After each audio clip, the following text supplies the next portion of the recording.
O advogado caminhava pela Rua Augusta, conhecida como Rua das Árvores, no centro de Maceió, naquela tarde clara de 15 de junho de 1982.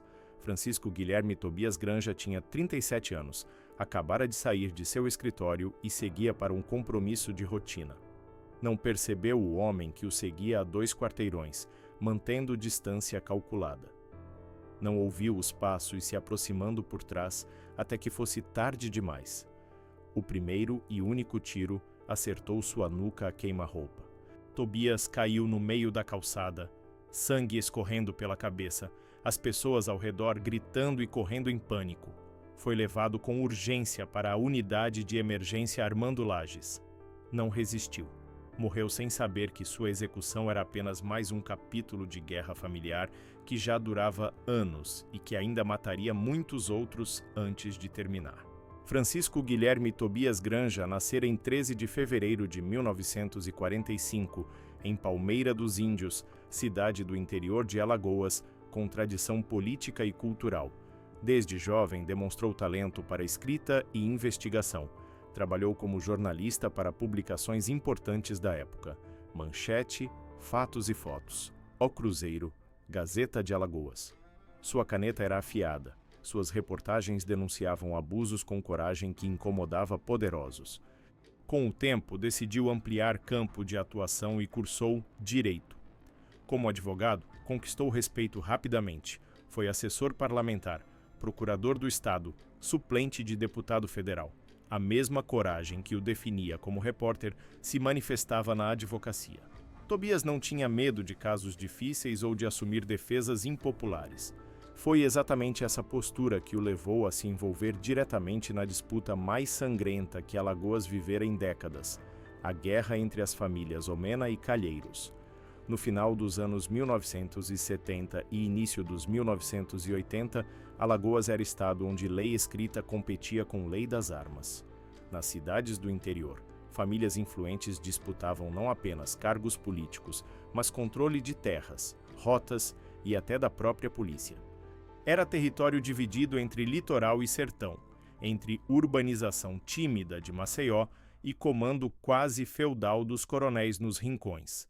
Entre essas famílias, 2 se destacavam por influência e por rivalidade que atravessava gerações: os Omena e os Calheiros. Essa disputa, já marcada por mortes e emboscadas, teria alguns de seus capítulos mais sangrentos, justamente no período em que Tobias decidiu defender membro proeminente dos Omena. José Henrique da Silva, conhecido como Cabo Henrique Omena, era policial militar e membro da família Omena. Destacou-se por operações arriscadas e atuação linha dura contra bandos armados. Era homem de ação, corajoso até a temeridade, temido por inimigos e respeitado por aliados. Mas em 22 de dezembro de 1978, sua vida mudou completamente.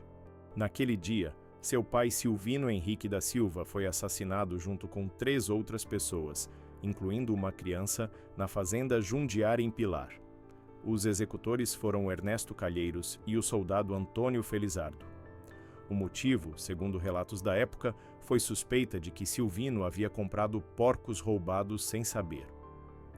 Os animais pertenciam a Carlos Alberto, conhecido como Carlinhos da Adega, amigo de Ernesto e proprietário do restaurante Adega do Trapiche.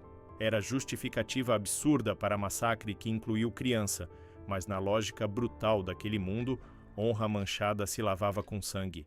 A retaliação de Cabo Henrique foi imediata e igualmente brutal. No mesmo dia do massacre, assassinou Ernesto Calheiros dentro de sua caminhonete, próximo ao restaurante Adega do Trapiche, em Maceió.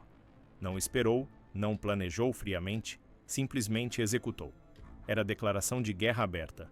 E guerra foi exatamente o que se seguiu. Entre as mortes subsequentes, Paulo Calheiros foi assassinado em 1º de junho de 1981 por Alton Omena Silva, irmão do Cabo Henrique. No dia seguinte, Alton foi morto por membros da família Calheiros, junto com agentes da Secretaria de Segurança Pública, comandados pelo Coronel Amaral, apontado como inimigo declarado de Henrique. Era olho por olho, dente por dente, sangue por sangue, num ciclo vicioso que parecia não ter fim. Cabo Henrique foi preso e processado. enfrentava acusações graves que provavelmente o condenariam a décadas de prisão. Foi então que Tobias Granja assumiu sua defesa. Não era caso popular. Defender homem acusado de múltiplos assassinatos, envolvido em guerra familiar sangrenta, membro de clã rival de família poderosa, era colocar alvo nas próprias costas. Mas Tobias não recuava de desafios. Estudou o caso meticulosamente, montou defesa sólida e no tribunal argumentou com firmeza e eloquência. Desmontou a acusação peça por peça. Conseguiu a absolvição do cabo Henrique e seus irmãos. Era vitória jurídica impressionante, mas também golpe simbólico devastador para os calheiros, que viam no processo oportunidade de neutralizar inimigo através do sistema legal. A gratidão de cabo Henrique era profunda e genuína. Em 22 de maio de 1982, após fugir espetacularmente do quartel da PM, onde estava detido, escreveu bilhete a Tobias que dizia: "Meu caro doutor Tobias, você não é somente meu advogado, é meu irmão, é tudo para mim." Esse bilhete simbolizava a ligação de lealdade entre cliente e defensor, mas também selava o destino de Tobias. Para os calheiros, ele não era apenas advogado cumprindo seu papel profissional. Era aliado dos Omena, cúmplice de seus crimes, obstáculo que precisava ser removido. Menos de um mês depois daquele bilhete, Tobias foi executado na Rua das Árvores. A investigação policial resultou na prisão de 3 suspeitos: Dagoberto Calheiros, apontado como mandante, Emanuel Pedro dos Santos, o Nezinho, e José Napoleão da Silva, conhecido como Napoleão, ambos acusados de serem executores. Durante a investigação, houve cena reveladora. O secretário Teodomiro, irritado com perguntas de jornalistas sobre participação de famílias locais como mandantes do crime, retirou-se da sala. Era a demonstração de quanto aquele caso mexia com estruturas de poder do Estado. No depoimento à polícia, o pistoleiro Napoleão caiu em contradição múltiplas vezes. Primeiro declarou que matou Tobias por motivos pessoais. Depois se referiu à existência de lista que teria sido elaborada pelo advogado assassinado com nomes de pessoas que ex-cabo Henrique deveria eliminar e na qual ele, Napoleão, estaria incluído. Era versão improvável, tentativa tosca de justificar execução que claramente fora encomendada. As prisões preventivas foram decretadas e os 3 foram levados para o Instituto Penal São Leonardo. O julgamento em júri popular durou cerca de 23 horas. Era a maratona judicial que manteve Alagoas inteira em suspense. O resultado, Dagoberto Calheiros foi condenado a 13 anos de prisão, dos quais cumpriu apenas 7. Nezinho e Napoleão receberam penas de 18 anos cada. Na saída do tribunal, Dagoberto proclamou sua inocência, afirmando que provas contra ele haviam sido construídas com base em depoimentos obtidos sob tortura. Para uns, tentava limpar seu nome. Para outros, era apenas manobra de condenado tentando salvar aparências. Mas a história não terminou com sentença. Cabo Henrique não esperou que lei fosse cumprida. Decidiu vingar a morte do advogado com as próprias mãos. O alvo escolhido foi Tenente Cavalcante Lins, também da família Calheiros, suspeito pelo cabo de ter planejado a execução de Tobias. Cavalcante Lins foi morto na esquina da Praça do Monte Piu, a poucos metros da Rua das Árvores em Maceió. Era a proximidade geográfica carregada de simbolismo. Vingança acontecera quase no mesmo local do crime original. Após essa morte, situação de Cabo Henrique em Alagoas tornou-se insustentável. Deixou o estado com esposa e filhos, refugiando-se em Santa Rita, na Paraíba. Nesse período, escreveu livro intitulado Por Amor ao Nosso Pai, narrando o assassinato de Silvino, a rixa entre Omena e Calheiros e a atuação do que chamava de Sindicato do Crime da época. Era a tentativa de contar sua versão da história, de justificar anos de violência como legítima vingança por injustiça sofrida. Mudou-se depois para Rio Grande do Norte, onde atuou como chefe de segurança. Finalmente instalou-se em Mato Grosso, trabalhando na mineração jaruana. Parecia finalmente ter encontrado alguma paz, estar longe das disputas sangrentas de Alagoas. Mas violência sempre encontra quem vive por ela. Em 4 de julho de 1987, Cabo Henrique foi chamado para intervir em conflito com cerca de 150 garimpeiros que desrespeitavam proibição de exploração de ouro da mineradora. Ao tentar negociar, situação escalou. Henrique foi executado a tiros de metralhadora junto com os engenheiros Gustavo Guimarães Rodrigues e Luiz Alberto de Cunha Carvalho. Tinha quase 40 anos. Seu corpo foi sepultado no cemitério Boa Sentença. Mas parte da população de Alagoas nunca aceitou completamente sua morte.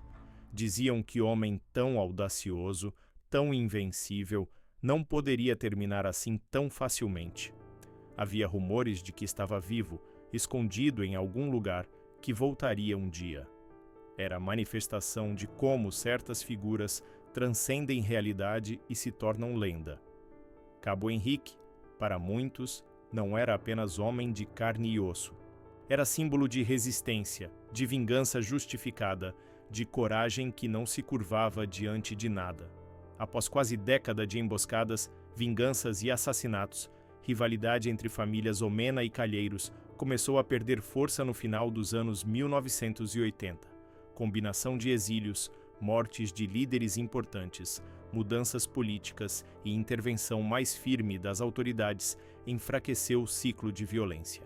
Com o tempo, antigos inimigos passaram a conviver de forma mais contida. A disputa que marcara profundamente Alagoas entrou para a história como um dos conflitos familiares mais sangrentos do estado, lembrado hoje mais como memória do que como realidade cotidiana. O legado de Tobias Granja vai muito além de seu trabalho como advogado e jornalista. Ele simboliza a coragem de quem enfrenta interesses poderosos em nome da lei e da justiça. Em tempo em que defender alguém podia significar entrar em guerra particular, ele não recuou. Pagou com a própria vida. Deixou filho, André Luiz Maia Tobias Granja, que seguiria carreira na magistratura e chegaria a presidir julgamentos emblemáticos, como o da chacina da Gruta, sempre lembrando que pai havia sido assassinado por cumprir papel de defensor. Tobias foi homenageado pelo Tribunal de Justiça de Alagoas, que batizou com seu nome Centro de Conciliação. A OAB Alagoas inaugurou sala de advocacia criminal no presídio Baldomero Cavalcante em sua memória. Uma creche também leva seu nome. São homenagens que tentam preservar memória de homem que morreu fazendo seu trabalho, exercendo profissão que deveria ser sagrada em Estado de Direito, defender acusados independentemente de quem sejam ou do que tenham feito. Mas a história de Tobias e da guerra entre Omena e Calheiros levanta questões perturbadoras que vão além de homenagens póstumas. Ela expõe realidade de muitas regiões do Brasil, onde Estado de Direito é ficção, onde famílias poderosas operam como feudos medievais, onde polícia é extensão armada de facções políticas, onde advogados podem ser executados por exercerem sua profissão. Tobias morreu defendendo o cliente. É papel fundamental de advogado em sociedade democrática. Mas em Alagoas dos anos 1980, isso custou sua vida. E há também questão moral complexa sobre Cabo Henrique. Era herói ou vilão? Era justiceiro legítimo vingando o assassinato brutal do pai? Ou era criminoso usando morte do pai como desculpa para cometer próprios crimes? Matou Ernesto Calheiros no mesmo dia em que pai foi assassinado, não dando tempo para investigação, para processo legal, para justiça oficial. Escolheu vingança privada. E ao fazer isso, perpetuou o ciclo de violência que mataria dezenas de pessoas pelos anos seguintes, incluindo o próprio irmão Alton e, indiretamente, seu advogado Tobias. A verdade provavelmente está em algum lugar no meio. Cabo Henrique era produto de seu tempo e lugar. Nasceu em família envolvida em disputas de poder. Cresceu em ambiente onde violência era linguagem corrente. Viu pai ser massacrado junto com criança por motivo absurdo. Dentro da lógica brutal daquele mundo, suas ações faziam sentido. Mas isso não as torna certas ou justas, apenas as torna compreensíveis dentro de contexto específico. E Tobias? Tobias era homem que acreditava na lei, que tentava fazer sistema funcionar, mesmo quando tudo ao redor dele demonstrava que sistema estava corrompido ou ausente. Defendeu Cabo Henrique porque era seu direito ter defesa, porque a acusação tinha falhas, porque processo legal exige que todos, mesmo culpados, tenham um advogado competente. Pagou com vida por fazer seu trabalho corretamente. Não há nada de heróico ou romântico nisso. É apenas tragédia. Hoje, décadas depois, Alagoas mudou. Não completamente, nem profundamente, mas mudou. Disputas familiares não terminam mais em massacres públicos. Advogados podem defender quem quiserem sem serem executados na rua. É progresso, ainda que mínimo. Mas legado daqueles anos permanece. No sertão e nas ruas de Maceió, ainda há histórias daquele advogado que ousou enfrentar gigantes e que por isso entrou para sempre na memória do Estado. Há histórias do cabo que vingou o pai e virou lenda. Há histórias de famílias que se destruíram mutuamente em nome de honra e poder. São histórias que deveriam servir de aviso. Aviso de que quando o Estado falha em garantir justiça, quando lei é apenas papel sem força, quando poderosos operam com impunidade, pessoas tomam justiça nas próprias mãos. E quando isso acontece, não há vencedores, apenas mortos, viúvas, órfãos e ciclos de vingança que atravessam gerações. Tobias Granja tentou quebrar esse ciclo usando ferramentas da lei. Foi morto por tentar. Cabo Henrique tentou quebrar perpetuando violência. Foi morto também. No final, ambos perderam. E Alagoas perdeu junto. A lição, se há alguma, é que violência gera apenas mais violência, que vingança não traz justiça, apenas multiplicação de tragédias, que famílias que entram em guerras sangrentas acabam destruindo a si mesmas, mas são lições que cada geração precisa aprender de novo, sempre da maneira mais dolorosa possível. Porque enquanto houver desigualdade extrema, ausência de Estado funcional, cultura de honra que valoriza vingança sobre perdão, continuaremos produzindo novas versões dessa mesma história. Novos Cabo Henriques, novos Tobias Granjas, novas famílias se destruindo mutuamente enquanto o resto da sociedade assiste impotente ou indiferente. É ciclo que só será quebrado quando as causas estruturais forem enfrentadas. Até lá, continuaremos enterrando advogados corajosos e policiais vingativos, lembrando suas histórias como tragédias inevitáveis em vez de absurdos evitáveis que são.